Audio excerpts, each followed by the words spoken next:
Hi everyone, welcome and welcome back to my channel. So in this video, I am going to share about vermicompost and vermiculture.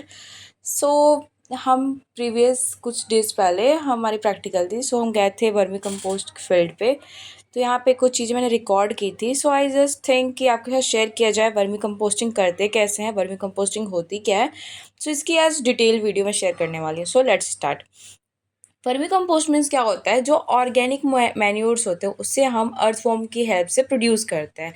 ये mixture होता है जो worms के castings होते हैं। Casting means जो faecal extraction faecal excreta बोल सकते हैं, means potty of worms. And organic materials और भी चीज़ें इंक्लूड होती है, सच एज ह्यूमस, लाइव अर्थ वॉर्म्स, उनका कॉकून और अदर ऑर्गेनिजम्स भी हो सकते हैं। सो वर्मी कंपोस्टिंग जो है एक appropriate, cost effective and efficient recycling technique है, जिसमें हम नॉन टॉक्सिक सॉलिड्स को डिसॉल्व करते हैं एंड लिक्विड ऑर्गेनिक वेस्टेज को भी डिसॉल्व करते हैं। वर्मी कंपोस्ट तुम समझ गए। अब वर्मी कल्चर क्या होता है? तो वर्मी कल्चर मीन्स होता है culture of earth worms. Earth worms को हम दो ग्रुप्स में नॉर्मली डिवाइड कर सकते हैं। एक तो ह्यूमस होता है एंड एक तो ह्यूमस फॉर्मर्स होते हैं, दूसरा ह्यूमस फीडर्स होते हैं। तो फर्स्ट ग्रुप में हम उनकी बात करेंगे जो सरफेस होता है उसको ड्वेल करते हैं। नियरली 90% ऑर्गेनिक मटेरियल जो है वो जो हमारे अर्थवॉर्म्स है वो क्या करते हैं, सरफेस के ऊपर फीड करते हैं। They are generally darker in colour and इनको हम एपिजेनिक बोलते हैं या फिर डेट्रीवेरस अर्थवॉर्म्स बोल सकते हैं, डेट्रीवोरस सॉरी।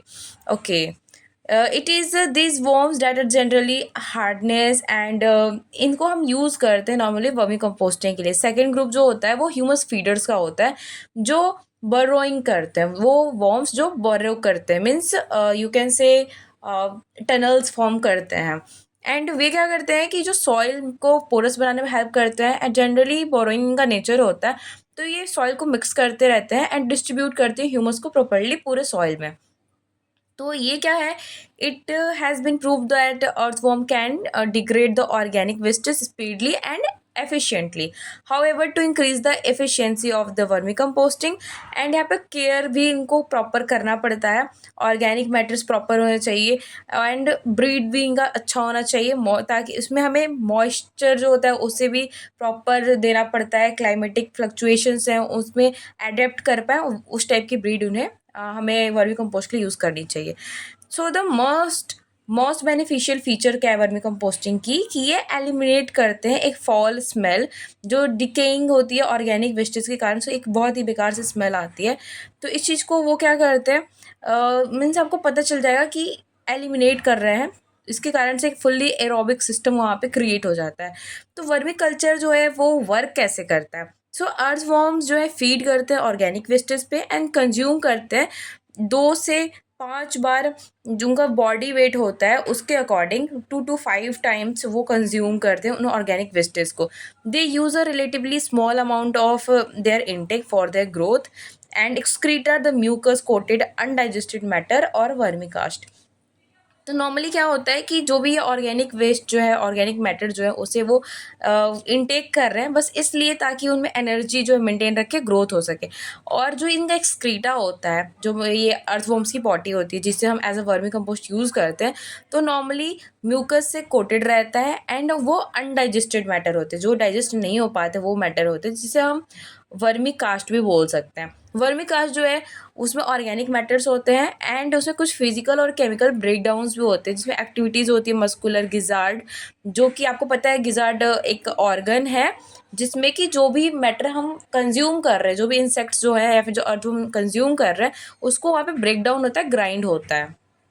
काफ़ी सारे न्यूट्रिएंट्स भी प्रेजेंट होते हैं वर्मी कास्ट में, जिससे सॉल्यूबल, जो वाटर में सॉल्यूबल होते हैं एंड जिसे प्लांट जो है अब इजीली अपटेक कर सकते हैं। वर्मी कास्ट जो है वो रिच होता है मैक्रो और माइक्रो न्यूट्रिएंट्स में, विटामिन्स, एंजाइम्स, एंटीबायोटिक्स और बहुत से ग्रोथ हार्मोन्स और माइक्रोफ्लोरा के साथ में। तो यहाँ पे एक और क्वेश्चन आता है कि क्या हम जो भी कंपोस्ट बनाएंगे उसमें अर्थवॉर्म ज़रूरी हैं?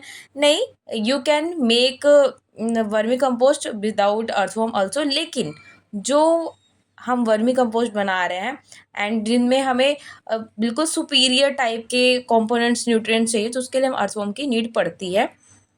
ओके, तो हमें किस टाइप के अर्थवॉर्म का सिलेक्शन करना चाहिए? तो नॉर्मली हमें कुछ 5 स्पेशल कैरेक्टरिस्टिक्स को ध्यान में रखना चाहिए अगर अर्थवॉर्म का सिलेक्शन कर रहे हैं तो। फर्स्ट है बायलैटरली सिमेट्रिकल होने चाहिए अर्थवॉर्म्स। उनका जो बॉडी वॉल है उसकी बात करेंगे तो body wall has an outer circular muscular layer and inner longitudinal muscular layer.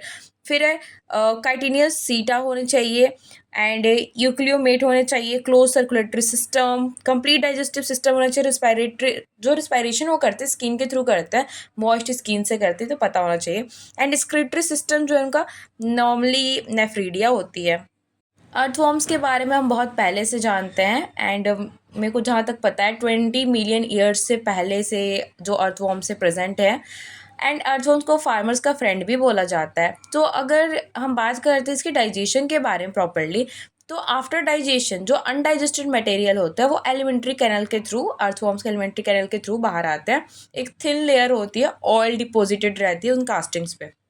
ये जो लेयर्स हैं वो इरोड होते हैं एक टाइम के साथ, मीन्स एटलीस्ट 2 मंथ्स का टाइम लगता है एंड जो प्लांट न्यूट्रिएंट्स है वो इमिडिएटली उसे अवेलेबल कराते हैं, but they are slowly released to last longer and this process is elementary canal of the earthworm and transform organic wastage to a natural fertilizer। And ये जो castings होती हैं उसका pH नॉर्मल 7 मीन्स ये neutral होता है and castings are odourless, इसमें कोई स्मेल भी नहीं होती है। सो जो वॉर्म कास्टिंग होती है वो उसमें कुछ बैक्टीरियाज कंटेंट रहते हैं एंड सो द इस प्रोसेस को हम बोल सकते हैं कि माइक्रोबियल एक्टिविटी है जो सॉइल में एक माइक्रोबियल एक्टिविटी को प्रमोट करने में हेल्प करता है।